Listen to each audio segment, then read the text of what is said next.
Mais le sous-thème de ce soir, nous allons parler des souillures des mains. Amen. Amen. Depuis déjà 4 jours, nous bénissons le Seigneur pour son serviteur, le pasteur Serge, qui nous enseigne des enseignements formidables sur les souillures. Mais moi, je ne m'attendais pas à ce que pour des 21 jours, on prenne ce thème-là. Amen. Il y a des gens qui ont lu l'affiche et se demandaient, mais pourquoi on parle des souillures? Mais au fur et à mesure, nous nous sommes rendus compte que c'est un thème, c'est un sujet qui est très important pour nos vies. Amen. Alléluia. Alors, on a déjà eu à parler des souillures, de plusieurs types de souillures. Nous avons eu à parler des souillures des yeux. Nous avons parlé des yeux depuis la semaine passée. L'homme de Dieu a aussi parlé du cœur. Ce qui vient de nos cœurs, les pensées qui viennent de nos cœurs.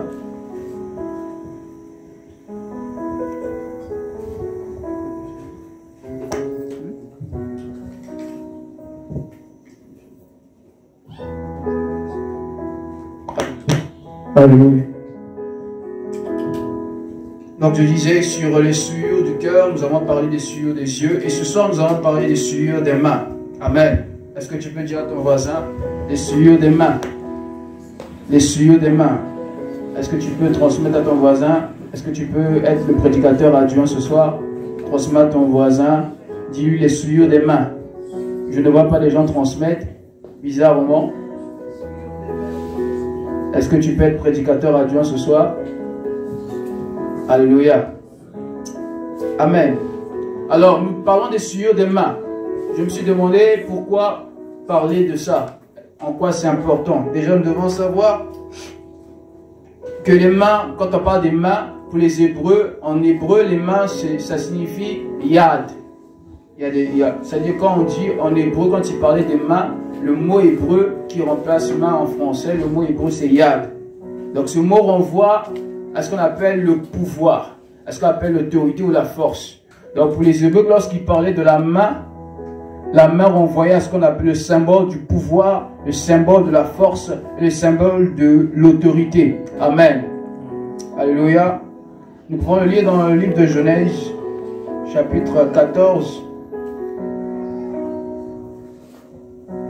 Le verset 20, la Bible nous dit, Genèse 14, verset 20, il dit, « Béni soit le Dieu très haut qui a livré tes ennemis entre tes mains. » Et Abraham lui donna la dîme de tout. Et le verset 22 dit, « Abraham répondit au roi de Sodome, je lève la main vers l'Éternel, le Dieu très haut, maître du ciel et de la terre. » Donc, le Seigneur dit, « Béni soit le Dieu très haut. » Et Abraham, pardon. Il dit, « Qui a livré tes ennemis entre tes mains. » Le Seigneur, il dit, béni soit le Dieu très haut qui a livré, c'est Melchizedek qui parle de, il dit qui a livré tes ennemis entre tes mains. Ça veut dire que dans ce sens-là, c'est comme s'il disait, béni soit le Dieu qui t'a donné l'autorité sur tes ennemis. Amen. Il dit béni soit le Dieu qui t'a donné le pouvoir sur tes ennemis. Béni soit le Dieu qui t'a donné l'emprise sur tes ennemis. Alléluia. Voilà pourquoi on a dit que ici les mains, pour les Hébreux, lorsqu'ils parlent de ça, le symbole des mains, les mains symbolisaient la force, symbolisaient la puissance. Pour nous ici, lorsqu'on parle des mains, tout le monde sait que la main, c'est une partie de notre corps. Et plus particulièrement, c'est ce qu'on appelle les membres supérieurs. Alléluia. Les mains font partie des membres supérieurs, les pieds, c'est les membres inférieurs. Donc nos mains, ce sont comme des instruments qui nous permet d'être en contact avec le monde. Alléluia. On a plusieurs sens. Et parmi les sens, il y a un sens qu'on appelle le toucher. Le toucher, c'est ce sens qui nous permet d'être en contact avec le monde physique. Il y a des sens comme l'ouïe qui nous permet d'entendre ou la vue qui nous permet de voir sans être directement physiquement en contact avec les objets. Mais le sens qui nous permet d'être en contact avec le monde physique, c'est le toucher. Et le toucher grâce à nos mains. Bien sûr qu'on peut aussi toucher avec les pieds, mais le sens du mot toucher vient d'abord dans le symbole de la main. Alléluia. Lorsqu'on dit que tu veux, on dit prends quelque chose, prends cet objet qui est sur la table, tu ne vas pas le prendre avec tes pieds, n'est-ce pas? À moins que tu sois handicapé, ou à moins que tu aies un handicap qui t'empêche de le faire. Mais si tu es physiquement normal, lorsqu'on te demande de prendre quelque chose, on utilise nos mains. Alléluia. Donc la main ici est un instrument qui est important pour être en contact avec le monde physique, pour être en contact avec les gens, pour être en contact avec les objets. On parle de la main. Différent de la tête. La tête est un instrument et est celui qu'on appelle le cerveau. La tête décide à notre place et la main est un agent exécuteur. Donc lorsque le cerveau réfléchit, le cerveau pense, le cerveau donne l'ordre et c'est la main qui exécute. Alléluia. Alléluia. Je ne sais pas qu'est-ce que ta main a eu à faire avant de venir. Je ne sais pas ce que nous avons pu toucher avant de venir. Vous savez quoi nous avons été en contact. Mais devons savoir qu'à partir de maintenant, que nos mains sont cet instrument qui nous permet d'être en contact avec les autres, qui nous permet d'être en contact avec le monde, qui nous permet d'être en contact avec les choses, avec les objets. Alors, dans le livre de Job, le chapitre 31 que nous avons lu, c'est Job qui est en train de parler. Job parle au verset 7, il dit, si mes pas ont quitté le bon chemin, si mon cœur a suivi les désirs de mes yeux, et si mes mains se sont souillées par une mauvaise action. Il dit, si mes mains se sont souillées par une mauvaise action. Alléluia. D'autres versions, la version du second, il dit, si mon pas s'est détourné du droit chemin, si mon cœur a suivi mes yeux, si quelque souillure s'est attaché à mes mains. Ici, il parle au singulier. Il dit, si quelque souillure, donc si n'importe quelle souillure s'est attaché à mes mains, que je sème et qu'un autre moissonne, que mes rejetons soient déracinés. Ici, Job nous fait comprendre qu'on peut se souiller au travers de nos mains. Alléluia. Alléluia. Job nous fait comprendre ici que par nos mains, nous pouvons être souillés. Il dit, si mes mains se sont souillées. Donc on peut se poser la question ici de savoir, mais comment les mains peuvent se souiller, n'est-ce pas? Donc ça signifie déjà deux choses. Que par nos mains, on peut bénir l'Éternel, et par nos mains, on peut se souiller encore. Donc nos mains peuvent être un instrument de gloire, et nos mains peuvent être un instrument d'échec. Alléluia. Plusieurs fois, peut-être, on se rend compte que par nos mains, nous avons eu à faire des choses qui n'ont pas glorifié Dieu. Job ici, il parle, il est en train de plaider, il est en train de parler. Depuis le verset 6, il dit que Dieu me pèse, donc avec une balance juste. Il dit que Dieu me pèse avec une balance juste et il reconnaîtra mon intégrité. Donc Job, quand il parle, il n'était pas simplement un homme qui parlait au hasard. Job, avant de dire ça, il s'était assuré que ce qu'il disait là, c'était vraiment ce qu'il vivait. Je ne sais pas aujourd'hui quel homme peut oser parler comme Job, parce que Job est un homme tellement intègre. Au point où il parle à Dieu, il dit, Seigneur, que le Seigneur me pèse dans sa balance, mais pas n'importe quelle balance, la balance juste. Il dit qu'il me pèse, qu'il voie, qu'il puisse me jauger, qu'il puisse voir si réellement je suis digne. Je pose la question ce soir, si Dieu nous pesait ce soir-là, pour nos actions que nous avons eu à commettre juste avant de venir ici, est-ce qu'on serait juste? Si Dieu pouvait nous peser, et pourtant que nous sommes dans un programme malgré cela, mais il y a certaines situations qui font à ce que nous péchons quand même.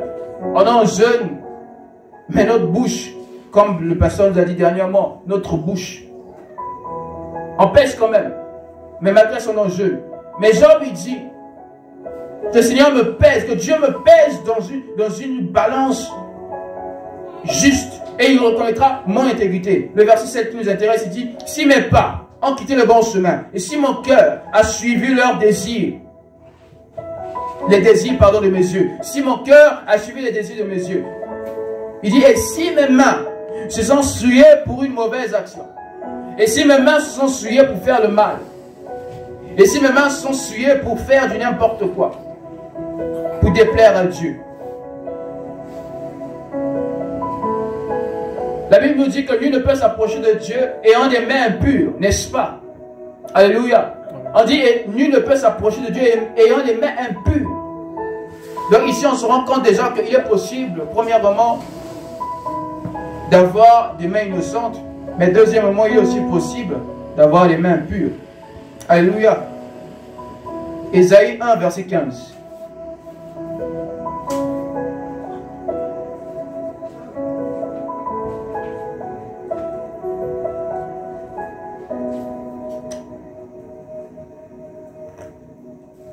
Ésaïe 1, verset 15 nous dit,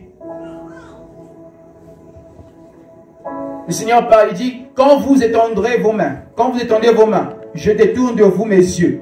Quand vous multipliez les prières, je n'écoute pas. Vos mains sont pleines de sang. D'autres versions disent, la version français courant, nouvelle français courant dit, quand vous étendez les mains pour prier, moi Dieu, je détourne les yeux pour ne pas voir.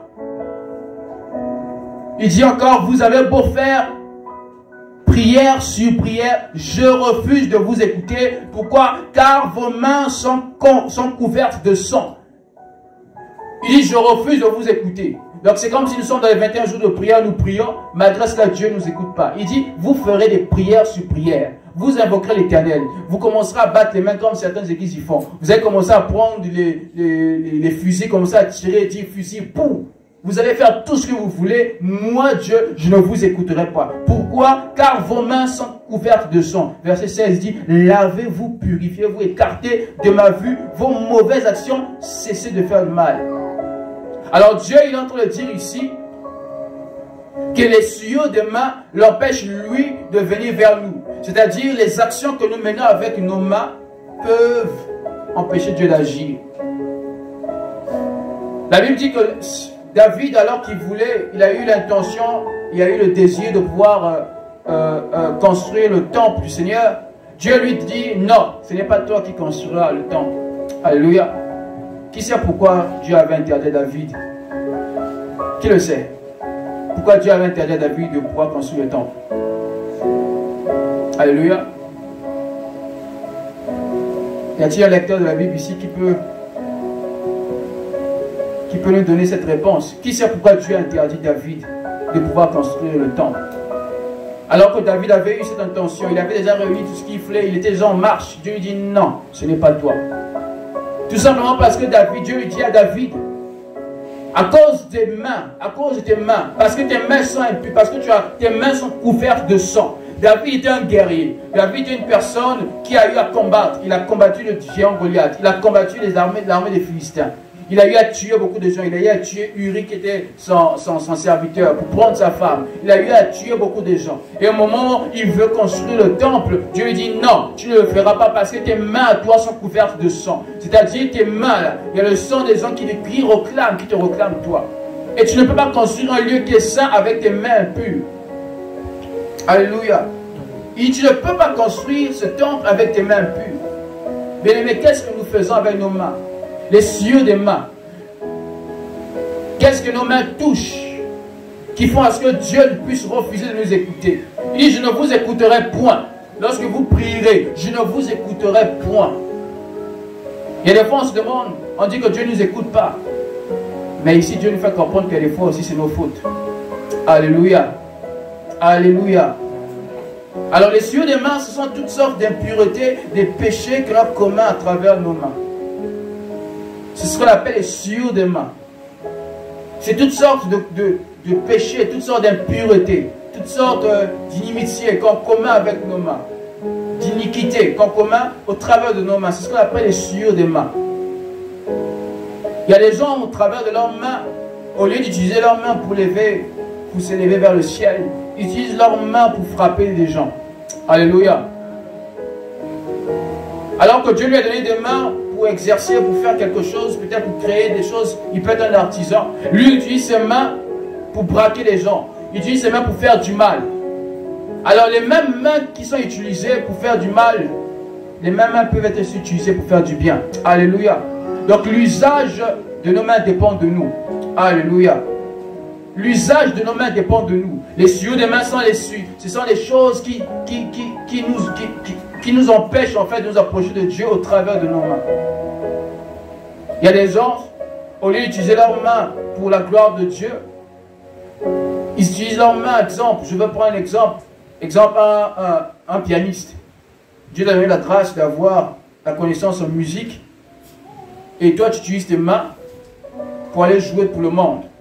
tu souilles les mains que Dieu t'a donné, cet instrument que Dieu t'a donné pour le servir, toi tu vas servir le monde avec. Alléluia. C'est une souillure des mains. Et que dire encore des jeunes aujourd'hui, des spécialistes dans cette souillure des mains. On remarque aujourd'hui la jeunesse qui est pervertie. Et aujourd'hui, peut-être pas en Afrique, mais dans d'autres pays, il n'y a pas que les jeunes. Il y a aussi les grandes personnes, il y a aussi les adultes qui se souillent au travers de leurs mains. Au moment où les autres sont dans la chambre, les autres sont au salon, toi tu rentres dans la chambre, tu commences à aller utiliser tes mains pour faire autre chose. On voit des gens qui commencent, des jeunes, ils servent Dieu, ils tiennent les instruments de l'église, ils prêchent la parole de Dieu, ils enseignent, mais ses mains, ils utilisent ses mains pour se masturber. On voit des personnes qui utilisent leurs mains pour faire du mal aux autres. Tu es frère, tu es soeur. Il arrive que quelqu'un t'énerve. Tu arrives à toucher la personne, à tenir des mains. Tu dis, je veux te taper. Je veux te boxer aujourd'hui. On te dit, mais tu es frère. Dis, je veux d'abord te taper. Je te tape correctement. Après, je veux revenir au Seigneur. Les souillures des mains. La Bible nous dit dans Ésaïe 59, à partir du verset 3, il dit, je vais lire depuis le verset 1. Il dit, non, la main de l'Éternel n'est pas trop courte pour sauver, ni son oreille trop dure pour entendre. Verset 2, mais ce sont vos crimes qui mettent une séparation entre vous et votre Dieu. Ce sont vos péchés qui vous cachent sa face et l'empêchent de vous écouter. Et le verset 3, il dit, car vos mains sont souillées de sang et vos doigts de crime, vos lèvres profèrent le mensonge, votre langue fait entendre l'iniquité. Il dit, vos mains sont souillées de sang et vos doigts de crime. Vos mains sont souillées de sang et vos doigts sont souillés de crime. C'est-à-dire, à cause des actions que nous avons eu à mener, Dieu, il se refuse de nous écouter. Bien aimés, ce soir, nous ne voulons pas que nous prions, mais que Dieu ne nous écoute pas à cause de nos mains. À cause du fait que nous avons utilisé nos mains à mauvais escient. À cause du fait que nous avons eu à décider, au lieu d'utiliser ses mains pour la gloire de Dieu, nous avons utilisé ses mains pour faire autre chose qui n'a pas rapport avec Dieu. Toutes les choses que nous faisons qui n'ont pas rapport avec Dieu est un péché. Si tu ne dis pas Amen, je dis Amen à ta place. Amen. Toutes les choses que nous commettons, que nous faisons, qui n'ont pas de rapport avec Dieu, c'est-à-dire ces choses que nous sommes censés faire pour Dieu, nous ne le faisons pas, nous le faisons pour le monde, ça devient un péché. Alléluia.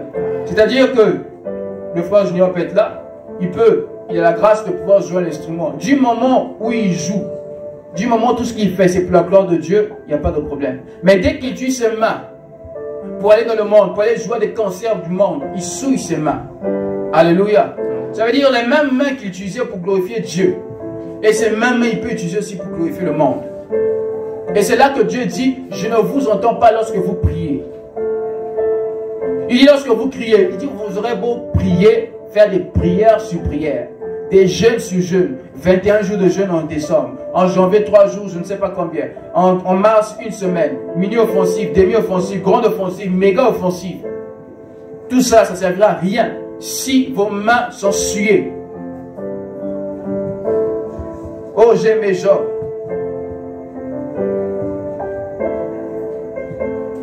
Job était une personne qui connaissait son intégrité, il connaissait son lien avec le Seigneur. Il savait sur quoi Dieu l'avait appelé. Il était tellement conscient de son appel qu'il se refusait. J'aimais depuis le verset 1, il dit, j'avais fait un pacte avec mes yeux. Job chapitre 31, il dit, j'avais fait un pacte avec mes yeux. Et je n'aurais pas arrêté mes regards sur une vierge. Directement au verset 4, il dit, Dieu ne voit-il pas lui le chemin que j'emprunte? Ne compte-t-il pas le nombre de mes pas? Et le verset 7, il dit, si mes pas ont quitté le bon chemin, si mon cœur a suivi les désirs avec de mes yeux, et si mes mains se sont souillées par une mauvaise action. Une mauvaise action peut faire à ce que nos mains soient souillées automatiquement. Parce que c'est par nos mains que nous acclamons. C'est par nos mains que nous levons vers le ciel. On voit les gens ici, avant de venir à l'église, tu as eu à en venir aux mains, tu as eu à insulter quelqu'un, et tu viens, tu lèves les mains vers le ciel. Comment sont tes mains? Tes mains sont impures. Alléluia. Même si tu n'as pas directement utilisé tes mains. Si avant de venir, tu as eu à insulter ou à médire quelqu'un, Si tu as eu à calomnier un frère ou une soeur, ou même le pasteur, ou même fort bien la maman pasteur, ou un frère ou une soeur, quand tu viens ici à l'église et tu commences à lever les mains vers le ciel, tes mains deviennent impures. Alléluia. Alors les mains impures ne sont pas seulement le fait que tu fasses directement quelque chose avec tes mains, c'est aussi le fait que par tes actions, tu les souilles. Parce que Job il dit, et si mes mains sont souillées par une mauvaise action. Donc au travers d'une action, tu peux souiller tes mains. Au travers de tes mensonges, tu peux souiller tes mains en levant tes mains vers le ciel. Au travers de tes paroles, tu peux faire ce que tes mains deviennent souillées devant Dieu. Parce qu'il dit, lorsque vous élèverez vos mains vers le ciel, je ne vous écouterai point. Je ne vous écouterai point. Je ne vous écouterai point. Je ne vous entendrai point. Bien-aimé, qu'est-ce que tes mains te servent à quoi? À quoi as-tu utilisé tes mains avant de venir ce soir? Est-ce que tu as utilisé tes mains pour la gloire de Dieu? Est-ce que tu as utilisé tes mains pour le monde, pour satisfaire tes désirs? Ces mêmes mains que Job a refusé de souiller. Il dit, Seigneur, pèse-moi, jauge-moi, tu verras que je suis intègre. Et si un jour mes pas ont quitté ton chemin, et si mon cœur a suivi les désirs de mes yeux, et si mes mains sont souillées, Seigneur, que quelqu'un d'autre vienne semer là où moi, vienne manger ce que moi j'ai semé. Il lance un défi à Dieu. Il dit, Seigneur, si mes mains se sont souillées avec une mauvaise action, que ce que j'ai eu à faire, le travail que j'ai eu à produire, que quelqu'un d'autre vienne se réjouir de ça. Donc c'est comme s'il dit à Dieu, c'est comme un père qui dit à Dieu, Seigneur, si par mes actions je me suis souillé, que les maisons, tout le travail que j'ai à faire, les maisons que j'ai construites, là, que des autres enfants viennent hériter de cela. Vous imaginez? Il dit, Seigneur, tout le travail que j'ai eu à faire, ne compte pas ça si seulement j'ai eu à faillir. Verset 9, il dit, et si mon cœur a cédé à l'attrait d'une autre femme, et si je l'ai épié devant ma porte, Seigneur, que ma propre femme fasse un travail d'esclave pour quelqu'un d'autre. Donc Job était tellement conscient de son appel qu'il avait décidé de ne pas se souiller de ses mains. Il était tellement conscient de ce que Dieu avait mis en lui, de son identité en tant que chrétien, qu'il avait refusé de le faire. J'ai aimé une réponse que le pasteur a donnée dernièrement à des frères qui lui ont demandé, mais pasteur, pourquoi tu as mis la photo sur ton affiche? Et je sais que beaucoup l'ont demandé. Certains même en passant, quand on plaçait cette banderole, demandaient, ah, mais pourquoi on met la photo du... Là, vous voulez montrer quoi? Vous voulez faire l'idole, vous voulez faire en fait la propagande de votre pasteur. Vous voulez que votre pasteur, dans votre pasteur, c'est une star. Il n'y a rien à voir avec la star. Alléluia. J'ai aimé cette réponse. Qui se rappelle cette réponse? Il a dit, je ne peux pas renier mon identité. Alléluia. Je ne peux pas renier mon identité. Voilà pourquoi je peux poser à quelqu'un ce soir, quelle identité as-tu? Parce que si tu es enfant de Dieu, si tu es chrétien, tu vas faire comme Job. Si tu es chrétien, tu vas dire comme Job, non, je ne peux pas souiller. Même si ce frère-là m'énerve, même cette soeur-là, quand je la vois, j'ai envie de la gifler, je vais m'abstenir. Il y a des personnes, c'est vrai, quand tu les vois, ils te donnent envie, tu as envie de le gifler. Tu ne sais pas pourquoi, mais quand tu le vois, le frère, il t'énerve tellement, tu as envie de le gifler. C'est pas grave, retiens-toi. Alléluia. Je sais que c'est difficile. Il y a des gens, c'est comme ça, tu le vois. Surtout ceux qui sont à l'école, au boulot. Il y a des gens, c'est-à-dire lui, quand il arrive, il change l'atmosphère. Dès qu'il rentre là, c'est-à-dire tu vois son visage, tu dis seulement défaut de face. Tu as envie de le gifler. Tu as envie de le prendre. Et quand c'est comme ça, il vient encore te narguer. Il vient te dire, là tu es en jeûne, tu es en prière. Il dit, frère, aujourd'hui tu ne manges pas. Là tu le regardes, tu restes tranquille. Il va, il sort, il vient, il achète à manger. Il met bien le pain garni. Il vient devant toi, il achète ses brochettes. Et il vient manger devant toi. Tu as envie à ce moment-là de le prendre, de l'insulter même. Si tu es comme certains frères, donc lui il dit, frère, là je prends mon kibonzambe, un tchamonacé, je prends le frère Moroté. Je fais tomber. Après je prie pour lui, je demande de frère de me pardonner. Je dis, mais frère, tu as déjà péché, même si tu te pardonnes, tu l'as fait exprès. Alors résiste. Lorsque l'envie va arriver de te souiller, lorsque tes mains vont encore commencer à aller vers là où Dieu peut aller, lorsque tes mains vont commencer encore à te tripoter, lorsque tu vas utiliser tes mains pour commencer à faire autre chose que ce à quoi Dieu t'a appelé, résiste.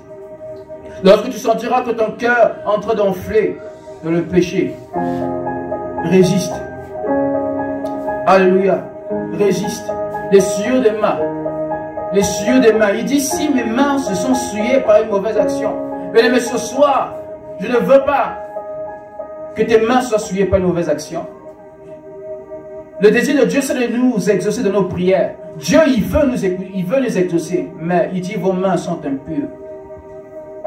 Est-ce que ce soir, quelqu'un peut commencer à réaliser encore?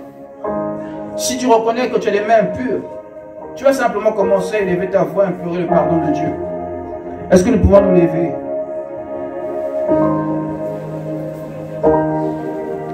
Est-ce que nous pouvons nous lever? Pour ceux qui ont, si tu as la force, si tu n'as plus de force, demande à Dieu, trouve la force de lever. Alléluia.